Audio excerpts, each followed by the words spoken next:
ya nos escucha, es catedrático de Derecho Internacional Público y Relaciones Internacionales de la Universidad Complutense. ¿Qué tal? Bienvenido.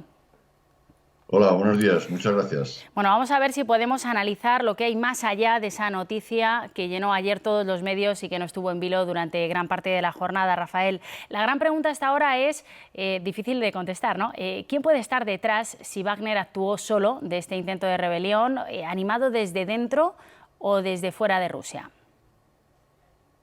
Bueno, como dices muy bien, es muy difícil saber con la poca información y sobre todo con la mucha propaganda que se está difundiendo, pero es razonable pensar que Prigozhin no tomase una medida como la que adoptó ayer sin que previamente no tuviese constancia de que había apoyos tanto en el ámbito de las altas jerarquías militares como también de algunos dirigentes políticos y probablemente de algunos oligarcas desde el extranjero.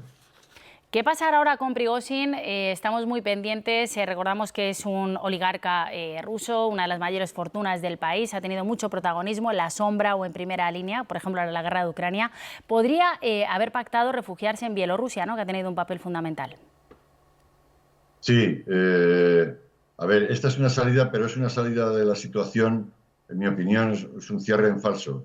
Eh, Primero, porque ya lo habéis apuntado en la información, Putin no puede dejar, entre comillas, sin sancionar o sin castigar esta rebelión de Wagner y de Prigozhin en particular.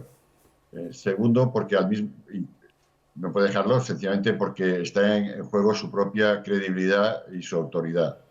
Pero al mismo tiempo, Prigozhin se va con buena parte de sus recursos militares a Bielorrusia, pero la gran interrogante es qué pasa con las familias de esos militares de Wagner, ¿no?, que se van a Bielorrusia. ¿Se les permitirá salir también o no? Esa es una información que no tenemos. En cualquier caso, lo que sí parece que estaría como parte del pacto es que Wagner ahora actuase al servicio y en apoyo de Lukashenko, que como todos sabemos ha tenido serios problemas de estabilidad política interna en su propio país. Tras el intento de rebelión, ¿qué efecto puede tener, por un lado, en el frente de guerra? Sabemos que los mercenarios Wagner ahora mismo estaban en una segunda línea, y sobre todo en la moral de las tropas rusas y en la opinión pública rusa. Sí, empecemos por lo primero. Yo creo que Wagner está ya amortizado como fuerza de choque en la guerra de Ucrania. Y eso es un dato importante que obviamente desde el Ministerio y del gobierno ruso se va a intentar minimizar, pero no olvidemos que ha sido durante meses la tropa de choque en Bakhmut y en otras partes del frente para evitar el desgaste del propio ejército ruso.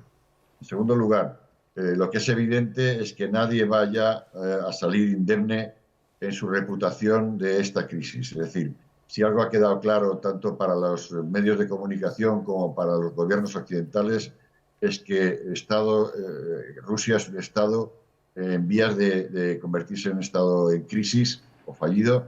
Vemos que no controla sus fronteras con Ucrania, como hemos visto en semanas anteriores. Ahora vemos que se producen rebeliones internas sin que tuviésemos claro cuál iba a ser la respuesta que iba a dar el ejército.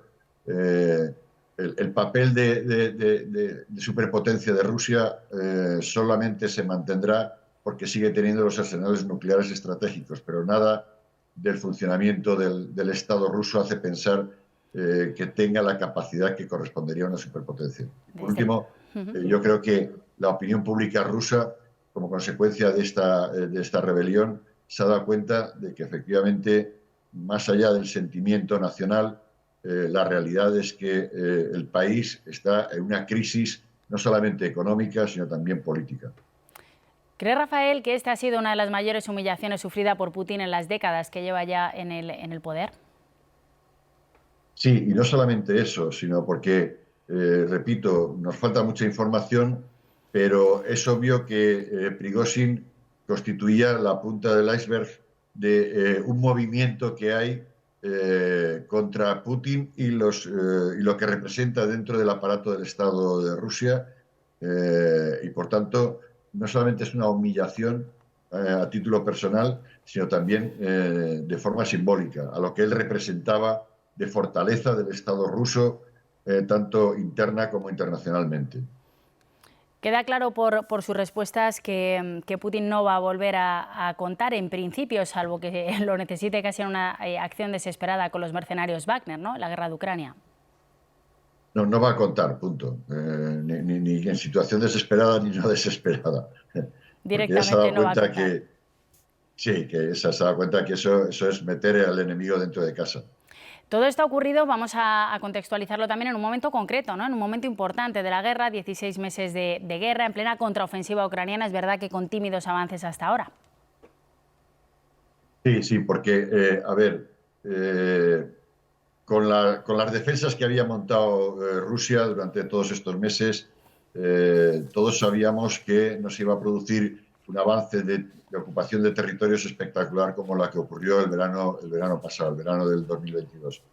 Pero la cuestión no es esa, la cuestión es si el desgaste que se va a producir con esta ofensiva, la segunda ofensiva ucraniana, va a ser el desgaste en términos no solamente de tropas y de recursos, sino también de solidez política de los regímenes, va a ser mayor para Rusia que Ucrania, porque si Ucrania sale fortalecida, a pesar del desgaste que tenga en recursos militares, sale fortalecida interna e internacionalmente, y como estamos viendo, Rusia sale desvertebrada, puede que nos encontremos en invierno unas condiciones de negociación política más próximas de las que existían hasta ahora.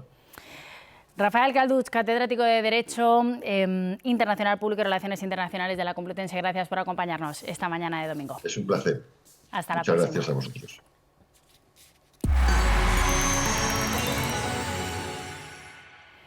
Vamos con más noticias. Pedro Sánchez asegura en una entrevista con el Digital